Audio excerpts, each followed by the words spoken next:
Selamat pagi semua. Ini adalah berkat bagi saya sekali lagi untuk membagikan firman Tuhan dengan Anda. Pembaruan singkat tentang pelayanan yang kami libatkan dengan kelas-kelas online yang kami miliki sejak pandemi dimulai bulan Mei lalu. Dari kelas percakapan bahasa Inggris yang kami miliki berkembang menjadi 3 jenis kelas. Percakapan bahasa Inggris untuk kehidupan, dan kelas pemuridan.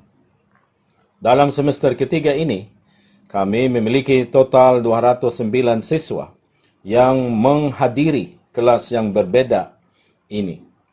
Yang baru adalah pemuridan atau kelas pemuridan yang murni pemuridan. Mengajarkan mereka doktrin dasar tentang bagaimana mengikuti Kristus Yesus. Awalnya ada 50 siswa yang menandatangi untuk ini, tapi ada juga yang keluar masuk karena bentrok jadwal. Pak Jenry dan saya menangani kelas-kelas ini. Bersamanya, kelas dalam bahasa Indonesia murni dan sisanya dalam bahasa Inggris. Kami memiliki semakin banyak guru sukarela datang dari Jakarta, Filipina, Taiwan, dan Amerika. God willing, banyak yang akan mengenal Tuhan dan diselamatkan, dan yang lain akan menjadi pengikut setia Tuhan.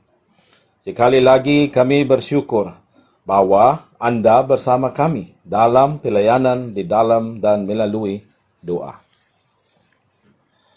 As an introduction to our message, untuk pesan kami, saya memberi judul pesan ini sebagai Memuji Tuhan. Kita tahu bahwa di seluruh kitab Mazmur, kata pujian bergema lagi dan lagi. Ini adalah buku yang membantu kita semua melihat bahwa hubungan pribadi dengan Tuhan menghasilkan pujian dan penyembahan dengan Tuhan.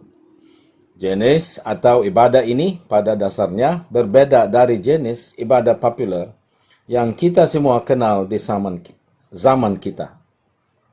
Ini adalah jenis penyembahan yang pada dasarnya menyimpang dari apa yang dimiliki Daud dalam kitab Mazmur.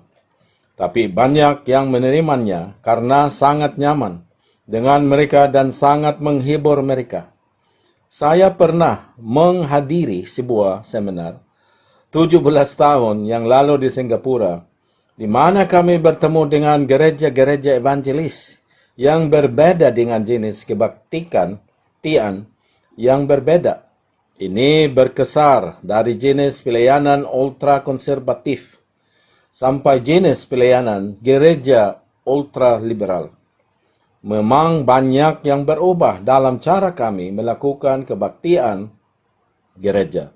Satu hal yang saya perhatikan, mereka yang menyebut ibadah mereka sebagai pujian dan penyembahan cenderung lebih duniawi dan jauh melampaui apa yang disebut kitab Mazmur sebagai penyembahan. Popular author John MacArthur pernah berkata bahwa ada 2 hal yang membunuh ibadat sejati: peningkatan diri dan pragmatisme. Dalam jenis pujian dan penyembahan duniawi itu, ini lebih merupakan acara yang didominasi oleh selebriti dan kepribadian. Manusia adalah pusat penyembahan bukan Tuhan. Penciptaan mengambil alih panggung utama daripada Sang Pencipta. Alhasil semuanya dirancang untuk menyenangkan kreasi. Apapun ciptaannya yang ingin membuatnya merasa baik, nyaman, dan terhibur, hal-hal inilah yang menjadi dasar rancangan dan program acara. Dan karena keberlanjutan harus dicapai, ia semakin berorientasi pada hukum daripada berorientasi pada pencipta. Ini menghasilkan lebih banyak tipu muslihat yang akan menjawab permintaan yang terus meningkat untuk lebih menghibur sepanjang waktu. Jadi, pragmatisme adalah aturan mainnya. Kami akan melakukan apapun untuk menghibur mereka yang datang. Maka ibadat sejati dikorbankan untuk ditukar dengan hiburan. Point number 2. True worship, penyembah yang benar. Lalu bagaimana kita mendefinisikan ibadah? Dalam ayat pertama Mazmur 149 dikatakan puji Tuhan. Sejak pasal 146 sampai pasal 150, semua chapter atau pasal ini diawali dengan kata puji. Dalam beberapa versi Alkitab, mereka menggunakan kata haleluya untuk pujian yang berarti halel dalam bahasa Ibrani. Itu berarti memberi Tuhan apa yang menjadi haknya. Semua kehormatan, kemuliaan, dan pujian adalah milik Tuhan. Pusatnya adalah Tuhan, penciptanya bukan ciptaan. Itu membuat perbedaan mendasar dibandingkan dengan yang kita lihat di zaman kita. Kapanpun kita melihat kata puji, kita melihat Tuhan, bukan diri kita sendiri. Pujian adalah tindakan memberikan Tuhan keunggulan dan pusat perhatian sepanjang waktu. Bagian kedua dari ayat tersebut berbunyi, nyanyikan untuk Tuhan sebuah lagu baru dan pujiannya di kumpulan orang-orang kudus. Menariknya, pemazmur menggunakan kata santo yang artinya memesakan orang-orang untuk penggunaan eksklusif Tuhan.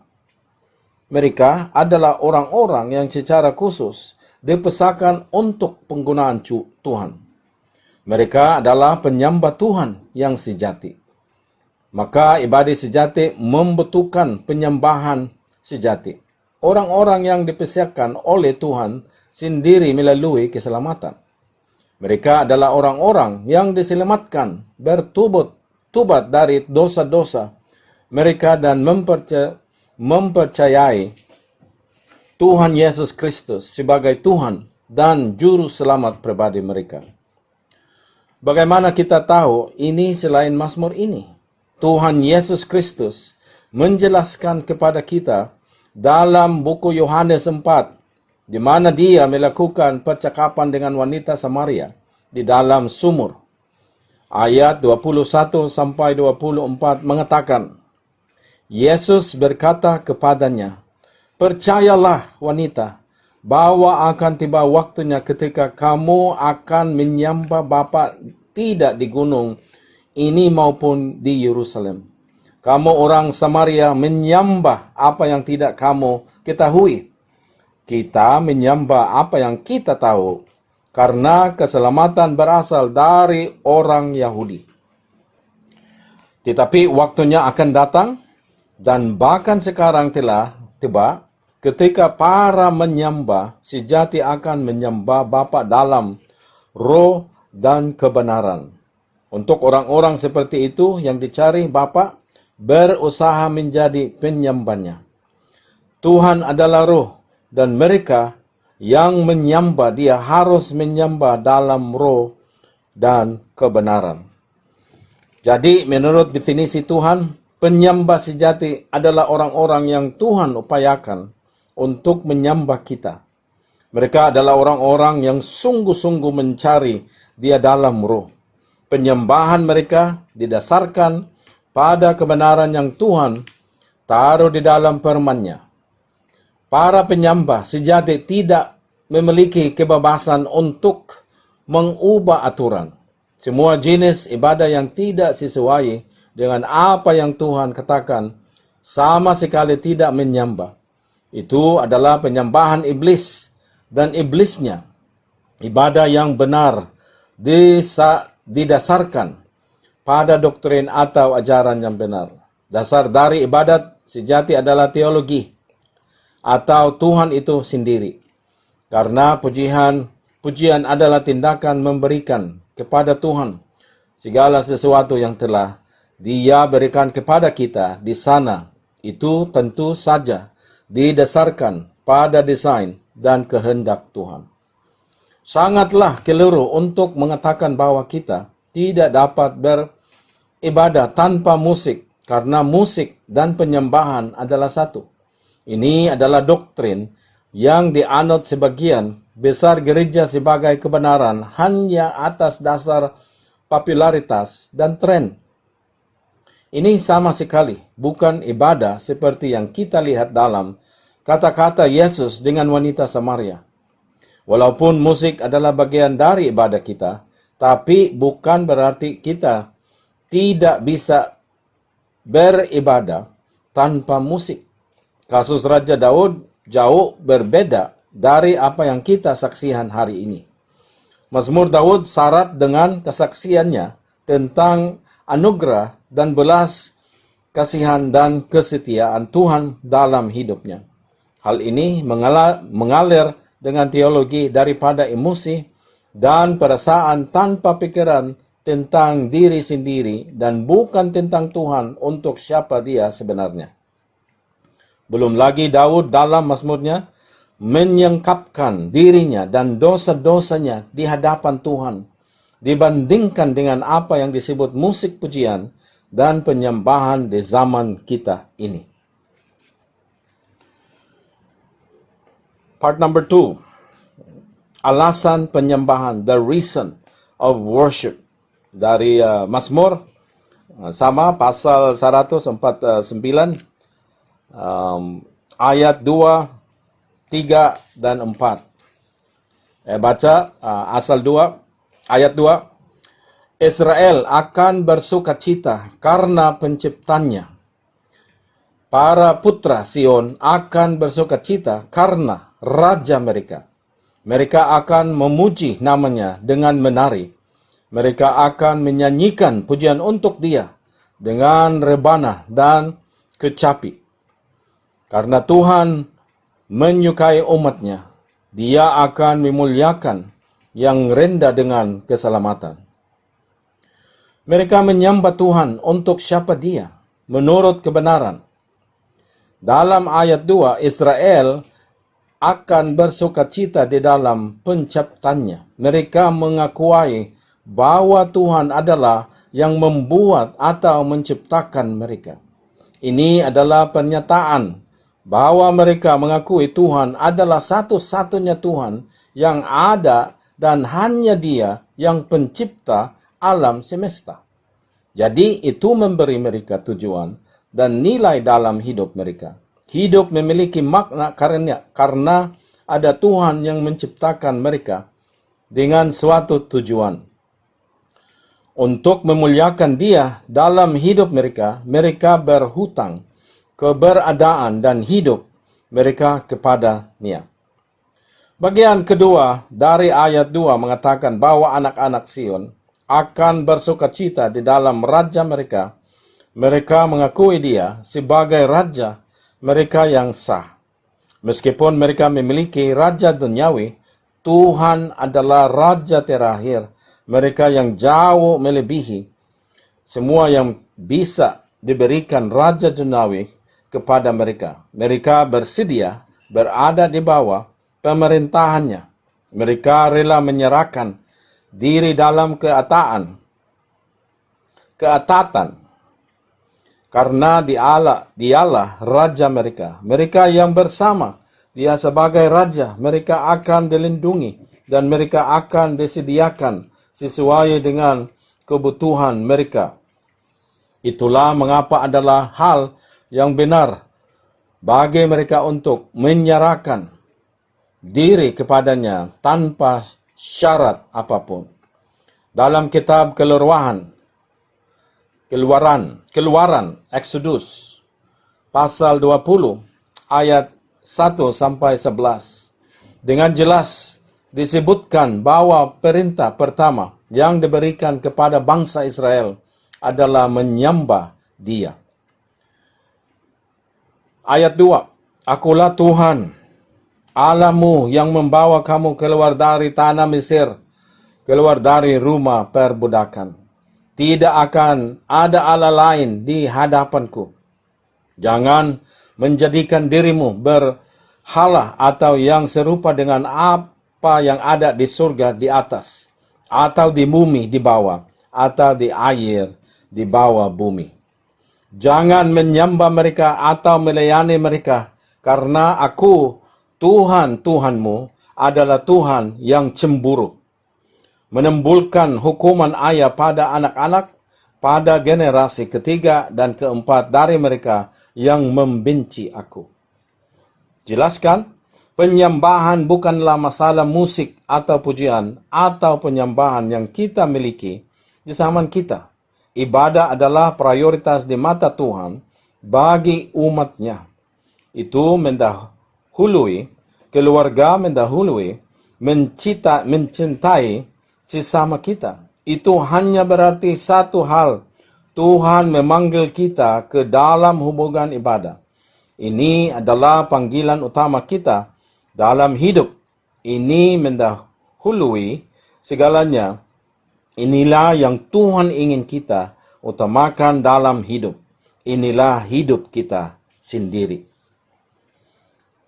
Buku Yesaya 6, pasal 6. Ketika Yesaya diizinkan oleh Tuhan untuk melihatnya. Ayat 6. Lalu salah seorang serafim terbang ke arahku dengan bara api di tangannya, yang diambilnya dari altar dengan penjepit. Dia menyentuh mulutku dengan itu dan berkata, lihatlah, ini telah menyentuh bibirmu. Dan kesalahan Anda diambil dan penebusan untuk dosa Anda. Ayat 8. Lalu aku mendengar suara Tuhan berkata, siapakah yang akan aku kirim? Dan siapa yang akan pergi untuk kami?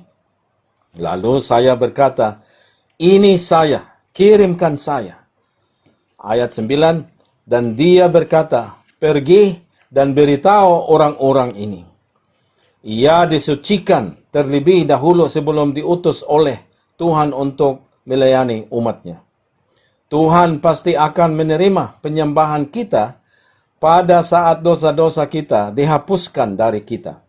Dosa adalah alasan utama mengapa Tuhan tidak menerima penyembahan. Ini adalah masalah nomor 1 dengan kita di hadapan Tuhan. Yesaya disucikan dan dosa-dosanya dihapus oleh Tuhan, bukan oleh dirinya sendiri. Keempat, ibadah yang dapat diterima menyenangkan Sang Pencipta dan hasilnya adalah keselamatan dan perlindungan. Psalm 149, the same chapter, ayat 4 sampai 9. Karena Tuhan menyukai umatnya, Dia akan memuliakan dan rinda dengan keselamatan. Orang-orang salih akan bersukacita dalam kemuliaan. Mereka akan bernyanyi dengan gembira di tempat tidur mereka. Pujian-pujian Allah yang tinggi akan ada di mulut mereka, dan pedang bermata dua di tangan mereka untuk melakukan pembalasan terhadap bangsa-bangsa dan hukuman atas rakyat, untuk mengikat raja-raja mereka dengan rantai dan pejabat mereka dengan belenggu bisi, untuk mengeksekusi terhadap mereka keputusan tertulis. Ini adalah kehormatan bagi semua orang yang salih. Puji Tuhan. Bagaimana kita tahu bahwa ibadah kita diterima oleh Tuhan? Tuhanlah yang akan menentukan apakah ibadah kita diterima olehnya. Dengan senang hati, Dia mengungkapkannya kepada kita agar kita tahu bahwa penyembahan kita diterima olehnya. Ayat 4 mengatakan, Dia akan memuliakan orang kecil dengan keselamatan. Ayat 5, relatif aman bagi mereka yang dengan senang hati bernyanyi karena gembira dalam ibadah, mereka bahkan di tengah-tengah tidur mereka. Ada kedamaian dan kegembiraan dalam kehidupan sehari-hari mereka. Ayat 6 sampai 9, para penyembah sejati itu akan diberi jabatan pengaruh di antara bangsa-bangsa. Seperti Yusuf, Daud, dan Daniel yang hidupnya dipenuhi dengan ibadat sejati, diangkat ke posisi yang berpengaruh untuk melaksanakan penghakiman bahkan kepada raja dan pejabat. Di akhir ayat 9, pemazmur berkata, ini hanyalah sebuah kehormatan yang diberikan kepada mereka yang saleh dalam hidup mereka. Dalam Roma pasal 12 ayat 1 sampai 2, Rasul Paulus meringkas jenis ibadah yang menyenangkan Tuhan. Oleh karena itu, saya mendorong Anda, saudara dan saudari, dengan belas kasihan Tuhan, untuk mempersembahkan tubuh Anda sebagai korban yang hidup dan suci, diterima oleh Tuhan, yang merupakan layanan penyembahan spiritual Anda.